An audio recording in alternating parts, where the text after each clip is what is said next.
눈물의 예언자 예레미야라는 제목으로 하나님 말씀 함께 나누겠습니다. 오늘부터 우리가 이제 예레미야서를 살펴보겠는데요. 이 예레미야서가 52장까지 있죠.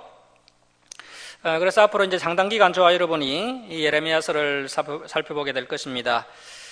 이 예레미야는 지금으로부터 약 2600년 전 사람입니다. 예레미야는 BC 627년부터 BC 586년까지 남유다 말기에 사역을 했던 선지자가 되겠습니다. 그래서 BC 627년부터 BC 586년까지 남유다 말기 40년 동안 사역을 감당하였습니다.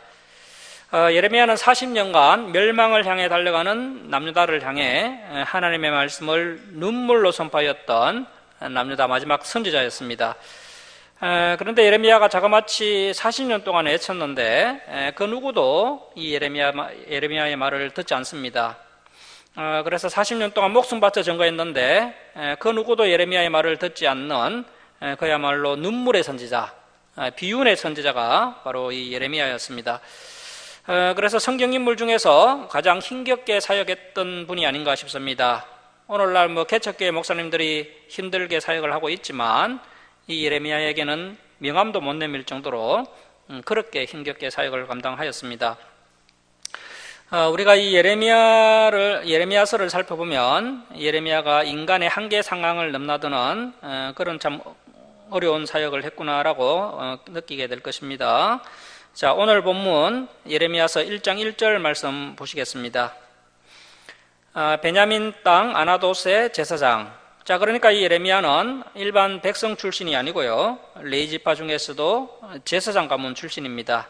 아나돗의 제사장들 중 hil기야의 아들 예레미야의 말이라. 아몬의 아들 유다 왕 요시야가 다스린 지 13년에, 자, 요시야가 다스린 지 13년에 거기에다가 BC 627년이라고 적어 놓습니다. BC 627년.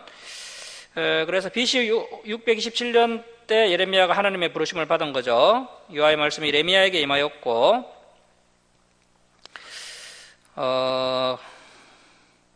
그래서 이제 예레미야가 627년에 하나님께 부름받게 되는데요.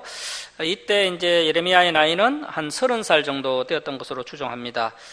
하나님께서 어떤 사람을 쓰실 때 30살이 되어야 본격적으로 사용하셨습니다. 남자가 30살은 되어야 자기 일에 책임을 질 수 있다는 것이죠. 물론 사람마다 자라온 환경이 달라서 개인적인 차이는 있겠지만 보편적으로 남자는 30살은 되어야 자기 일에 책임질 정도로 성숙하게 됩니다. 그래서 성경 인물 중에서 30살에 쓰임받은 사람들을 보면요, 요셉도 그랬고요, 또 다윗도 그랬고, 또 솔로몬도 그랬고, 에스겔, 스가랴 선지자, 또 세례 요한, 심지어 우리 예수님께서도 30살에 사역을, 공생애를 시작하신 것을 볼 수가 있습니다. 그래서 이 예레미야 역시 30살에 하나님의 종으로 부르심을 받아서 70세까지 40여 년 동안 사역을 하게 됩니다. 그래서 BC 627년부터 686년까지, BC 586년에 예루살렘이 이제 바빌론에 함락되는데요, 그때까지 사역을 감당합니다. 자, 3절 말씀 보십시오. 요시야의 아들 남유다의 왕 요야김 시대부터, 자, 이제 요시야 왕이 죽고요, 아들 요야김이 왕이 된 이후부터 예레미야가 공식적으로 사역을 시작한 것으로 보이고요. 그래서 우리가 앞에서 봤던 것처럼 요시야가 다스린 지 13년부터 사역을 시작했지만 이제 본격적으로 사역을 시작한 것은 요야김 시대였다는 것입니다.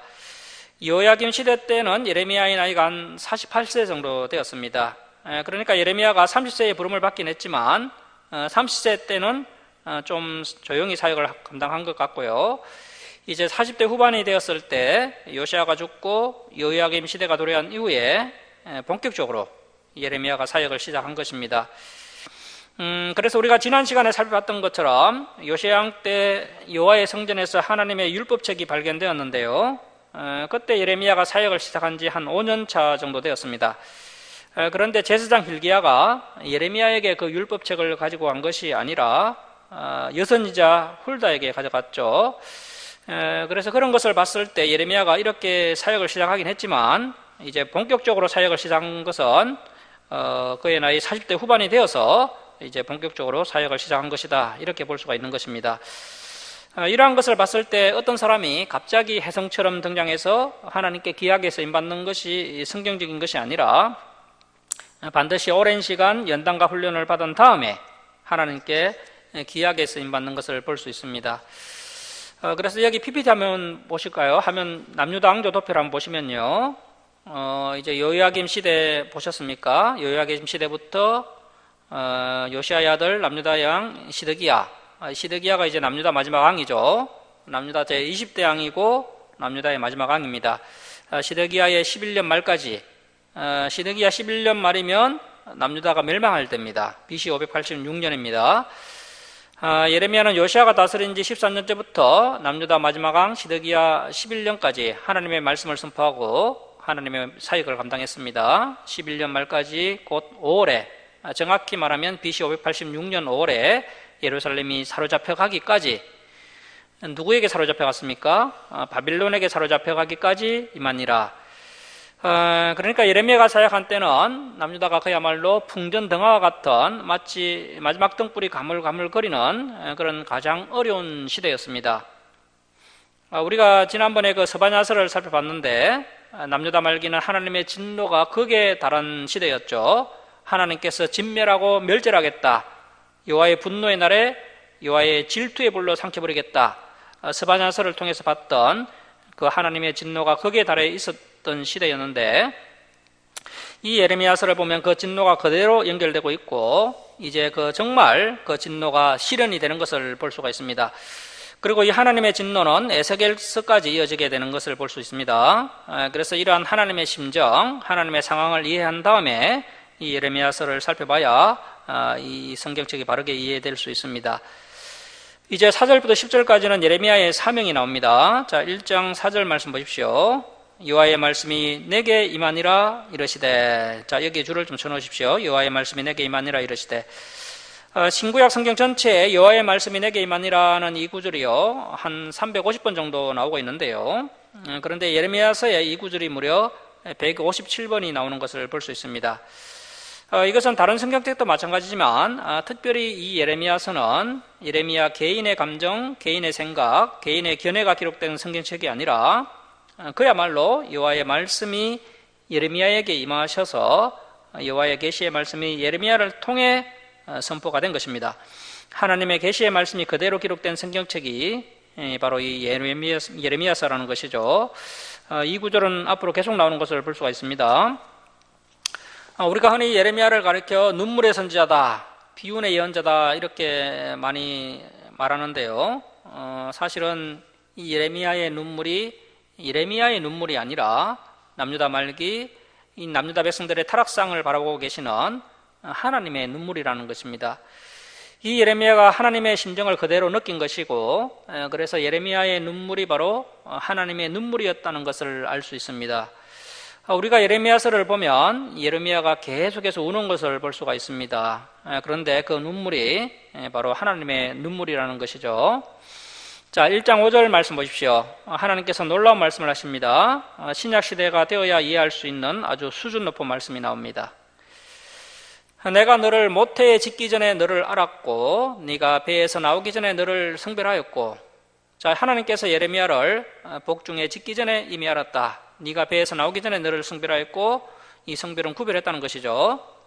예레미야를 하나님의 종으로 사용하기 위해서 하나님께서 미리 예정하시고 택정하셨다는 것입니다. 하나님의 종으로 선택받은 것이 우연이 아니라 하나님의 영원하신 계획 속에 포함되어 있었던 것입니다. 모태에 짓기 전에 너를 알았고 내가 배에서 나오기 전에 너를 성별하였고, 자, 줄을 칩니다. 너를 여러 나라의 선지자로 세웠노라 하시기로.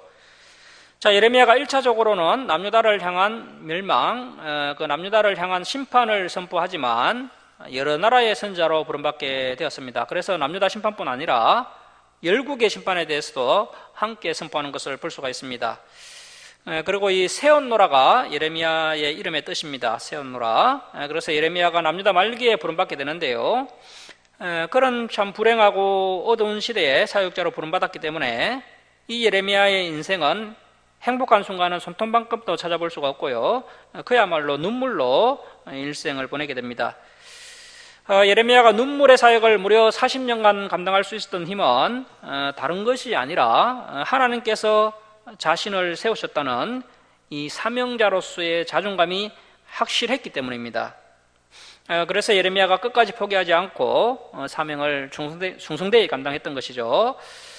그래서 우리가 이 주사랑교회를 세워나갈 때 우리에게도 이러한 사명감이 있어야 합니다. 하나님께서 나를 이 주사랑교회로 부르셨구나. 사람이 나를 세우신 것이 아니라 하나님께서 나를 세우셔서 사용하시는구나. 이런 사명감이 있으면 비록 교회 생활 가운데 여러 가지 어려운 일이 있더라도 시험에 들지 않고 묵묵히 사명을 감당할 수 있게 됩니다. 자, 6절 말씀 보십시오. 6절 우리 한 목소리로 함께 읽겠습니다. 자, 시작. 내가 이르되 슬퍼도소이다 주 여호와여 보소서 나는 아이라 말할 줄을 알지 못하나이다 하니. 자, 나는 아이라 이 말씀을 보고 예레미야가 정말 아이라고 생각을 하시면 안 됩니다. 유대인들은 나는 아이라 이런 말을 잘 하는데요. 아이라고 말을 했지만 예레미야는 이때 30살 정도였습니다. 그래서 이러한 예레미야의 모습을 보면요, 참 겸손한 사람인 것을 알 수가 있습니다.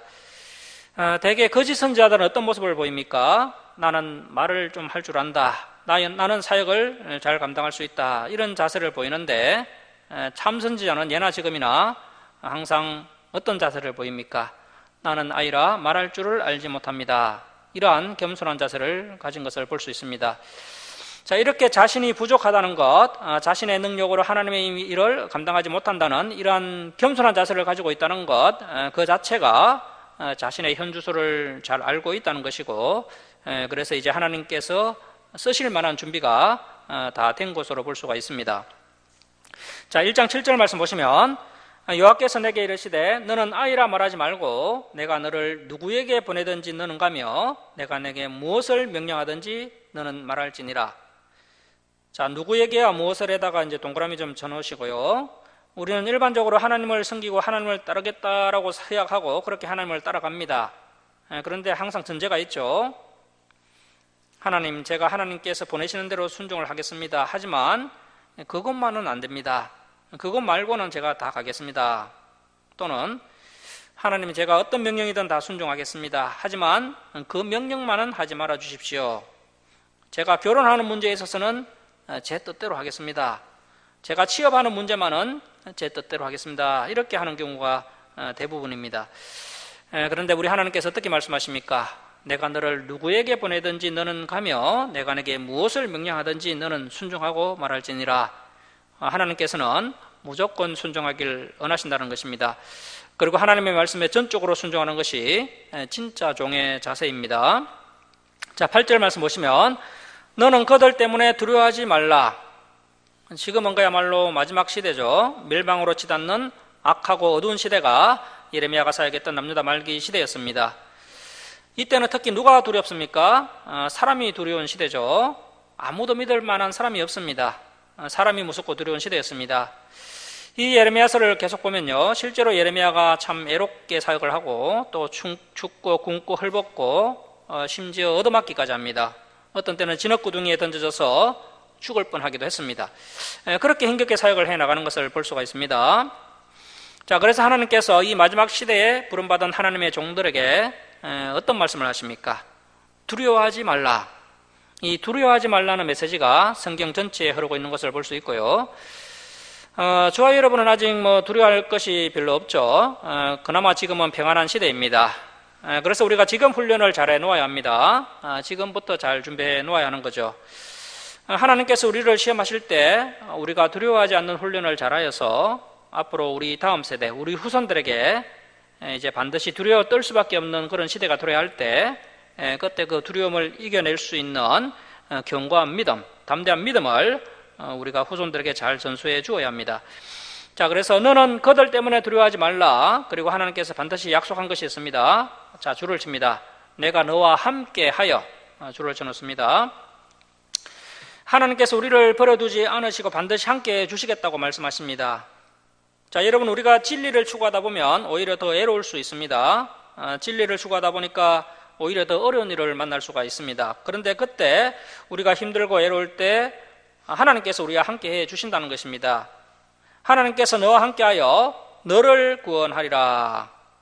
자, 여러분, 우리는 이미 구원이 보장되어 있습니다. 창세전에 예정된 사람이라면 우리의 구원이 이미 확정되었던 것입니다. 내가 너와 함께하여 너를 구원하리라. 나 여호와의 말이니라 하시고, 자, 9절, 여호와께서 그의 손을 내밀어 내 입에 대시며 여호와께서 내게 이르시되 보라, 내가 내 말을 내 입에 두었노라. 보라, 내가 오늘 너를 여러 나라와 여러 왕국 위에 세워. 자, 줄을 치겠습니다. 자, 예레미야가 먼저 해야 할 것이 있죠. 예레미야의 사명이 뭐냐면, 자, 첫 번째로 뭘 해야 하느냐면 그것들을 뽑고 파괴하며 파멸하고 넘어뜨리며.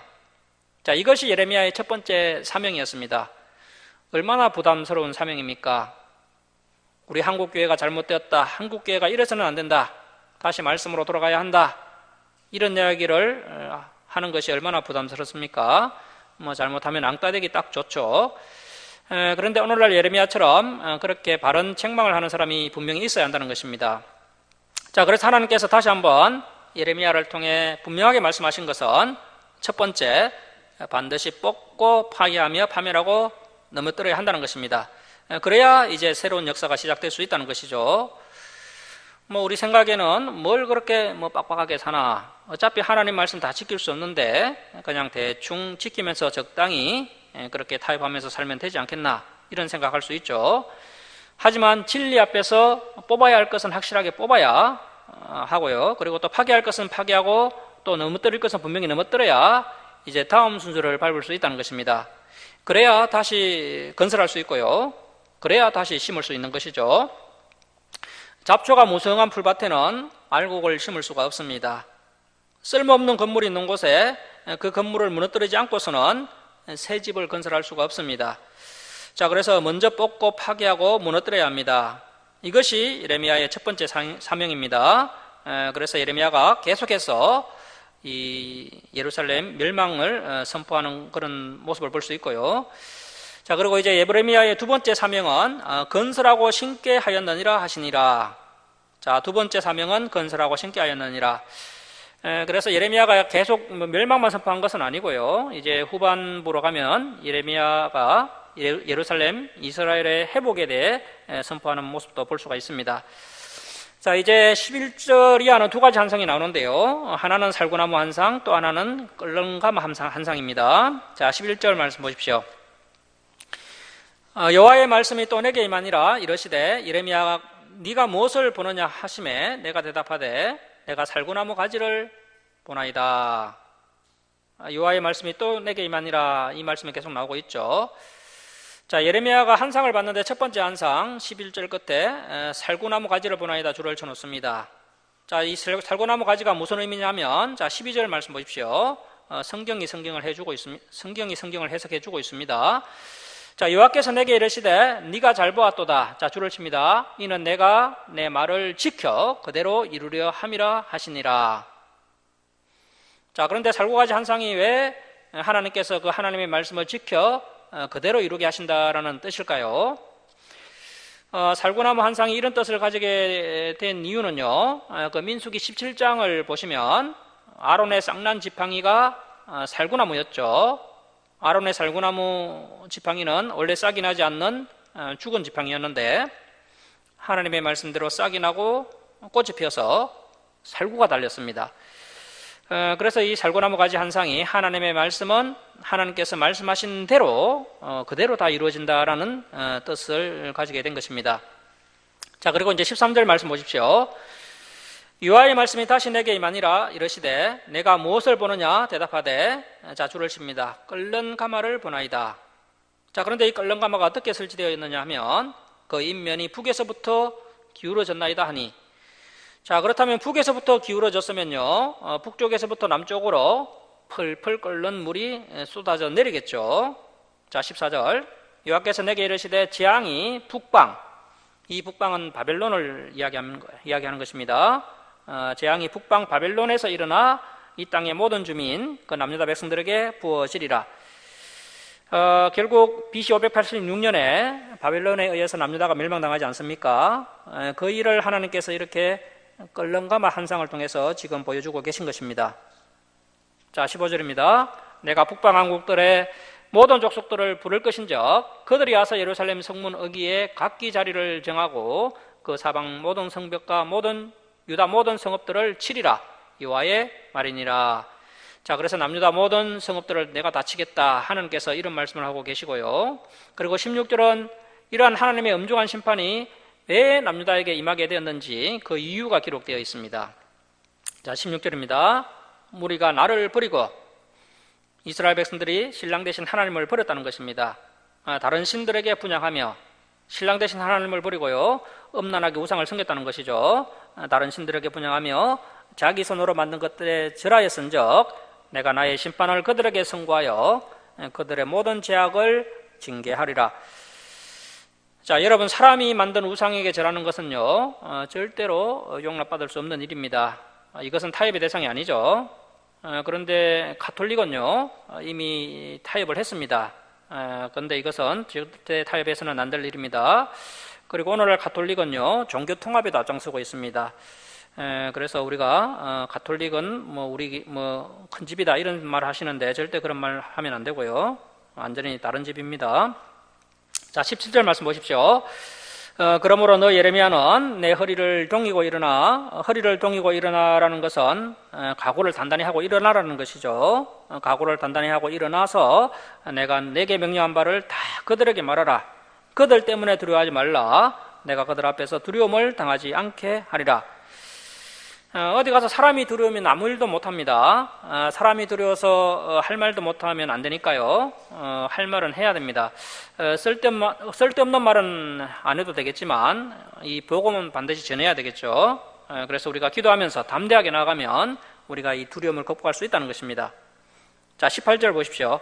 보라, 내가 오늘 너를 그 온 땅과 남유다 왕들과 그 지도자들과 그 제사장들과 그 땅 백성 앞에 자, 줄을 칩니다. 견고한 성읍, 새기둥, 노성벽이 되게 하였은적. 자, 19절 계속 줄을 칩니다. 그들이 너를 치나 너를 이기지 못하리니 이는 내가 너와 함께하여 너를 구원할 것임이니라. 여호와의 말이니라. 자, 여러분, 이 말씀을 믿으시나요? 우리가 진리를 추구하면 이 마지막 시대에 마귀가 우리를 칠 수가 있습니다.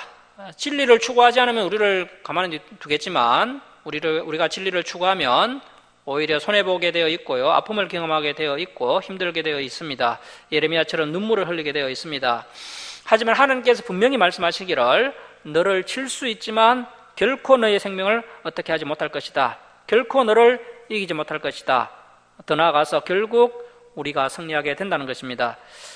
자, 그래서 이 마지막 시대에 어떤 자세가 필요한 것입니까? 견고한 성읍, 새기둥, 노성벽 같은 자세가 필요합니다. 자, 여러분, 하나님께서 우리 주사랑교회를 통해서 이러한 진리의 말씀을 우리에게 알게 해주셨습니다. 이 진리의 말씀을 우리의 가슴판에 잘 간직하고 어떤 사람이 무슨 말을 한다고 흔들리고 어떤 사람이 우리와 다른 반응을 한다고 해서 시험에 들고 그러면 안 된다는 것입니다. 이 마지막 시대에 우리에게 필요한 것은 견고하게 이렇게 마음을 가지는 것, 견고하게 행동하는 것이 필요하다는 것이죠. 간절히 바라기는 우리 주사랑교회 성도님들이 이러한 견고한 믿음을 소유할 수 있기를 바랍니다. 자, 이제 예레미야서 2장으로 가겠습니다. 오늘은 2장 13절까지만 보도록 하겠습니다. 자, 예레미야서 2장에는 하나님께서 이스라엘 백성들과의 관계가 좋았던 때를 회상하시면서 어떻게든지 남유다를 향한 하나님의 진노를 조금이나마 누그러뜨려 보시려고 애를 쓰시는 그런 하나님의 모습이 나옵니다. 과거에 이스라엘 백성들이 출애굽해서 시내산에서 하나님과 언약을 맺었었죠.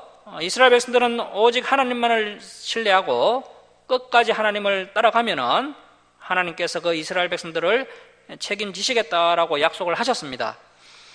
이것은 마치 부부 관계하고 비슷합니다. 부부는 결혼할 때 서로 믿고 의지하면서 끝까지 함께 할 것을 약속하고 또 남편은 그런 아내를 끝까지 책임지고 보살펴주고 또 모든 필요를 채워주기로 약속을 하고 결혼을 합니다. 자, 그런데 이스라엘 백성들은 신랑 대신 하나님을 버리고 엄란하게 우상을 섬김으로 하나님과 이스라엘 백성과의 부부관계가 깨어지게 되었습니다. 그래서 하나님께서 얼마나 마음이 상하셨던지 이 남유다 백성들을 재판에 넘겨버리겠다라고 말씀을 하십니다. 이스라엘 백성들은 생명수 대신 하나님을 버리고 바알과 아세라 같은 우상을 생명수라고 생각하면서 섬겼습니다. 그리고 강대국 아수르와 애굽을 하나님보다 더 의지하였는데 그런 강대국들은 물을 가두지 못하는 터진 웅덩이에 불과하였다라고 말씀하고 있습니다. 하나님을 의지하지 않고 강대국을 의지한 남유다는 바벨론에게 비참하게 멸망당하고 말았던 것입니다. 자, 예레미야 2장 1절 말씀 보십시오. 여호와의 말씀이 내게만이라. 자, 그래서 이 말씀이 예레미야의 생각이 아니라 하나님이 주신 말씀 그대로 전한다는 것입니다. 이르시되 가서 예루살렘의 기에 애칠지니라. 하나님께서 예레미야에게 예루살렘 사람들이 분명히 알아들을 수 있도록 큰 소리로 하나님의 말씀을 애치라고 말씀하십니다. 왜냐하면 나중에 못 들어서 순종 못했습니다, 이런 엉뚱한 소리를 하지 못하게 하라는 것입니다. 여호와께서 이와 같이 말씀하시기를 내가 너를 위하여 줄을 칩니다. 내 청년 때의 인애와 내 신혼 때의 사랑을 기억하노니. 자, 하나님께서 이스라엘 민족하고 첫 데이트 했을 때, 그리고 이스라엘 민족하고 첫 신혼여행을 갔을 때 그때를 추억하고 계신다는 겁니다. 자, 신혼 때의 사랑을 기억하노니 곧 씨 뿌리지 못하는 땅 그 광야에서 나를 따랐음이니라. 결혼하신 분들은 다 신혼의 추억이 있으실 텐데요. 저는 결혼한 지 이제 24년 차가 되었습니다. 그런데 가끔 옛날 신혼 때가 생각이 납니다. 처음 결혼했을 때는 정말 가난하고 가진 것이 없어서 구미 옥계동에 있는 부용 아파트에서 신혼생활을 처음 시작했습니다. 지금은 그래도 옥계동이 좀 살기 좋은 동네였지만 그 당시만 해도 다리가 하나밖에 없었고요. 너무 애진 곳이라 택시도 잘 들어가지 않는 그런 동네였습니다. 저희 부부가 살던 동네는 부영 임대 아파트가 있는 동네였고요. 그 당시 이제 임대 보증금이 부족해서 절반은 은행 대출을 받아서 그렇게 시작을 했습니다. 우리 가정은 부부 싸움은 자주 하지 않았지만 그래도 가끔 싸울 때가 있었는데요. 싸움을 하면 화가 나죠. 그래서 이제 화가 나더라도 이 신혼 때 아름다운 추억과 또 함께 고생했던 그 추억들을 생각하면 화가 풀리면서 다시 화해하게 됩니다. 이처럼 누구나 신혼 때는 대부분 가난하고 어려웠지만 그래도 행복하고 또 아름다운 추억을 간직하고 있을 것입니다. 그래서 지금 어떤 아픔이 있고 또 부부간에 부딪힘이 있다면 그 신혼의 때의 추억을 다시 돌이켜보면 부부관계가 다시 회복되는 경우가 있다는 것이죠. 지금 하나님께서 이 남유다가 하는 짓을 보면요, 당장 참 때려 죽이고 싶은 그런 마음이 드는 것이 사실입니다. 그런데 하나님께서 이스라엘 백성들과의 그 처음에 좋았던 추억을 회상하시면서 그 신혼의 추억으로 인해서 지금 일어나고 있는 이 하나님의 진노를 조금이나마 누그러뜨리려고 하시는, 그래서 하나님께서 그 신혼의 때의 사랑을 기억하고 계시는 것을 볼 수가 있습니다. 지금 하나님의 이 추억의 핵심은요, 이스라엘이라는 신부가 출애굽해서 그 험한 강약길을 하나님을 믿고 따라와 줬다는 것입니다. 그 옛날에는 사람들이 결혼을 일찍 했었죠. 전혀 알지 못하는 먼 지역에 사는 남녀가 결혼하는 경우가 많았습니다. 그때 신부는 오직 남편 하나만 믿고 먼 길을 따라 나서게 됩니다. 보따리 하나 딸랑 들고 생전 알지도 못하는 남편을 따라서 고향 친척 다 뒤로하고 산 넘고 물 건너서 시집을 가는 겁니다. 이 신부는 남편에 대한 절대적인 믿음이 있었기 때문에 아무 소리 않고 따라가는 겁니다. 그 아내의 믿어줌이 또 남편에게는 큰 힘이 되는 것이고 남편은 또 그 아내를 위해서 목숨을 바치게 되는 것입니다. 지금 하나님께서도 과거에 출애굽할 때 자신을 믿어주고 또 험한 강야를 함께 따라 나서 주었던 자신의 신부 이스라엘을 추억하시면서 현재 그 진노하심을 조금이라도 누그러뜨리려고 애를 쓰고 계신 것입니다. 자, 2장 3절 말씀 보십시오. 이스라엘은 여호와를 위한 성물 곧 그의 소산 중 첫 열매. 자, 그의 소산 중 첫 열매, 여기에다가 첫사랑이라고 좀 적어 놓으십시오. 자, 여러분은 첫사랑 기억나십니까? 아련한 첫사랑, 그 첫사랑을 이야기하고 계신 겁니다. 그의 첫 소산 중에 첫 열매, 첫사랑이니 그를 삼키는 자면 모두 벌을 받아 재앙이 그들에게 닥치리라. 자, 우리 하나님께서도 일반 남자들과 비슷하게 말씀하십니다. 내 신부, 내 사랑하는 여인을 건들기만 해봐라. 가만두지 않겠다. 지금 그 이야기를 하고 계신 것입니다. 여호와의 말씀이니라. 자, 그래서 여기 계신 분들은 대부분 결혼하신 지 오래되신 분들인데요. 우리가 살아가다 보면 때론 결혼 생활에 갈등과 위기가 올 수 있는데 그 위기를 그때 어떻게 이겨내야 하느냐 하면 다른 사람들은 나를 믿어주지 않고 아무도 나를 따라주지 않았지 않습니까? 그래서 나를 믿어준 그 첫사랑, 그 신혼의 때를 기억하면서 어려움과 갈등을 극복해내야 한다는 것입니다. 자, 그래서 하나님께서도 지금 그 첫사랑을 이렇게 추억하고 계십니다. 창세 이후에 그 어느 민족이 하나님을 믿어준 민족이 있었습니까? 세상 모든 것이 다 하나님의 것인데 어떻게 된 것이 세상 어느 민족도 창세 이후에 하나님을 따른 민족이 없었습니다. 그런데 유일하게 이스라엘 민족이 하나님을 믿고 따라와 주었습니다. 그러니까 하나님께서 현재 진노 중에 계시지만 가슴 아파하시면서 이스라엘 백성들에게 이것들아 너희들이 나의 첫사랑이야, 너희가 나의 첫사랑이라고 그렇게 첫사랑의 추억을 지금 못 잊어 하시는 것입니다. 자, 4절 말씀 보십시오. 야곱의 집과 이스라엘의 집 모든 족속들아 여호와의 말씀을 들으라. 나 여호와가 이와 같이 말하노라. 자, 줄을 칩니다. 너희 조상들이 내게서 무슨 불의함을 보았기에 나를 멀리하고 가서 헛된 것을 따라 헛되이 행하였느냐. 자, 우리도 부부싸움 하다 보면 하는 얘기가 똑같죠. 내가 뭘 잘못했기에 지금 내게 이렇게 하느냐. 그런데 하나님께서도 똑같이 말씀하십니다. 내게서 무슨 불의함을 보았기에 나한테 이렇게 하느냐. 자, 여러분, 우리는 그동안 하나님께서는 참 신령하시고 아주 고차원적이시고 우리 인간하고는 차원이 다른 분이시다라고 생각을 했을 것입니다. 물론 다 맞죠. 하지만 하나님을 제대로 이해하려면요, 우리가 지난번에 살펴봤던 스바냐서, 오늘 살펴본 예레미야서, 그리고 또 다음에 살펴볼 에스겔서를 이해하지 못하면 하나님을 안다고 말할 수가 없습니다. 자, 여러분, 우리 하나님은요 참 인격적인 분이신 것을 이러한 말씀들을 통해 확인할 수가 있습니다. 자, 2장 6절 말씀 보십시오.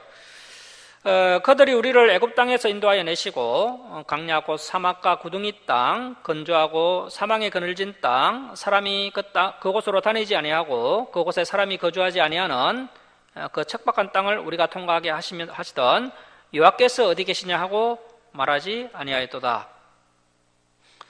자, 여러분, 처음에 결혼을 하면 아내가 계속 남편을 찾죠. 부부가 잠을 잘 때도 남편이 발베개 해주면서 서로 딱 붙어서 잠을 잡니다. 그런데 이제 아이를 낳고 시간이 지나면서 이제 10년, 20년, 30년 지나가면 어떻게 됩니까? 남편이 어디 있는지조차도 묻지를 않습니다. 그러면 안 된다는 것입니다. 이스라엘 백성들이 처음에는 그렇게 신혼부부처럼 하나님과 늘 함께 했는데 이제 하나님을 찾지도 않는다는 겁니다. 그래서 하나님께서 매우 섭섭해하고 계신 것을 볼 수 있습니다. 지금 남유다가 완전히 멸망받아야 하는 이 시점에 그래도 하나님께서 이스라엘 백성들과의 관계를 어떻게든 회복시켜 보시려고, 어떻게든 하나님의 진노를 누그러뜨려 보시려고 신혼의 때, 첫사랑의 때를 생각하면서 애를 쓰고 계신 것입니다. 자, 여러분, 이스라엘 백성들이 하나님과의 첫사랑을 이처럼 완전히 상실해 버린 그 이유가 무엇이겠습니까? 물론 여러 이유가 있겠지만 가장 근본적인 원인은 이 기록된 성경 말씀을 출애굽한 이스라엘의 그 다음 세대들에게 가르치지 않았기 때문입니다. 이스라엘의 신세대들이 등장하면서 전혀 하나님의 역사를 알지 못하게 되면서 이러한 끔찍한 일이 일어나게 되었던 것입니다. 그래서 우리 주사랑교회의 다음 세대가 지속적으로 하나님을 찾고 또 하나님과 교제하면서 살아갈 수 있도록 부지런히 이 기록된 말씀 성경을 잘 가르치는 것이 우리 주사랑교회의 첫 번째 사명이 되어야 합니다. 자, 2장 7절 말씀 보십시오. 줄을 쳐놓습니다. 내가 너를 기름진 가나안 땅에 인도하여 그것의 열매와 그것의 아름다운 것을 먹게 하였거늘. 자, 여러분, 하나님께서 어지간해서 참 이런 말씀 하는 분이 아니신데요. 하나님께서 뭐 어지간하면 자존심 상해서 이런 말씀 하지 않는데, 그런데 지금 하나님께서 오죽 답답하시면 내가 너희를 그렇게 잘해줬는데 어떻게 나한테 그럴 수가 있느냐, 이렇게 말씀하시는 것이죠. 자, 계속 보십시오. 너희가 이리로 들어와서는 내 땅을 더럽히고 내 기업을 역겨운 곳으로 만들었으며. 자, 8절은 이제 당시 지도자들의 타락상을 말씀하십니다. 심지어 제사장들은 여호와께서 어디 계시느냐 말하지 아니하였으며. 이 제사장들은 하나님이 안 계시면 존재 가치가 없는 사람들이 아닙니까? 그런데 이 제사장들이 하나님을 찾지도 않았다는 겁니다. 이런 현상이 남유다 마지막 시대 현상이었습니다. 율법을 다루는 자들은 나를 알지 못하며, 자, 여러분 성경을 알지 못하면요 하나님을 바로 알지 못합니다. 그래서 부지런히 성경 말씀을 통해서 하나님을 알아가야 합니다. 그런데 하나님의 말씀을 다루는 제사장 목회자들이 성경을 알지 못하며, 관리들도 나에게 반역하며 선지자들은 바알의 이름으로 예언하고 무익한 것들을 따랐느니라. 그러므로 내가 다시 싸우고 너희 자손들과 싸우리라. 여호와의 말씀이니라. 자, 여기서 이 싸우다라는 히브리어가 리버인데요. 리버는 법정에 기소를 해서 법의 심판을 받게 한다라는 뜻입니다. 하나님께서 남유다 백성들을 하나님의 법정에 기소를 해서 하나님의 심판을 받게 하시겠다는 뜻입니다. 이렇게 남유다 백성들이 심판을 받아야 하는 이유는 하나님과 맺었던 언약을 어겼기 때문입니다. 하나님의 백성들이 하나님과 맺었던 언약을 어기면 하나님의 백성으로서의 지위를 상실하게 되면서 가나안 땅에서도 쫓겨나게 되고요, 결국 하나님의 백성으로서의 모든 특권을 다 잃게 되는 것입니다. 자, 10절 말씀. 너희는 기띔 섬들에 건너가 보며 게달에도 사람을 보내 이 같은 일이 있었는지를 자세히 살펴보라. 이 기띔이라는 곳은 이제 그 구브로라는 곳이죠. 이 기띔은 사도행전에 나오는 바나바의 고향입니다. 바나바의 고향인 구브로, 오늘날 키프로스 섬이고요.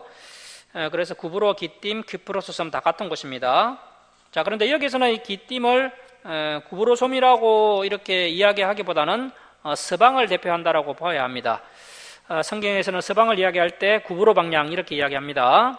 그리고 이제 게달이라는 곳은 동쪽에 있는 아라비아 지역에 사는 유목민족이죠. 그래서 유목민족을 가리켜서 동방 쪽이다 이렇게 표현하고 있습니다. 그래서 서방, 동방을 대표하는 데서는 말이고요.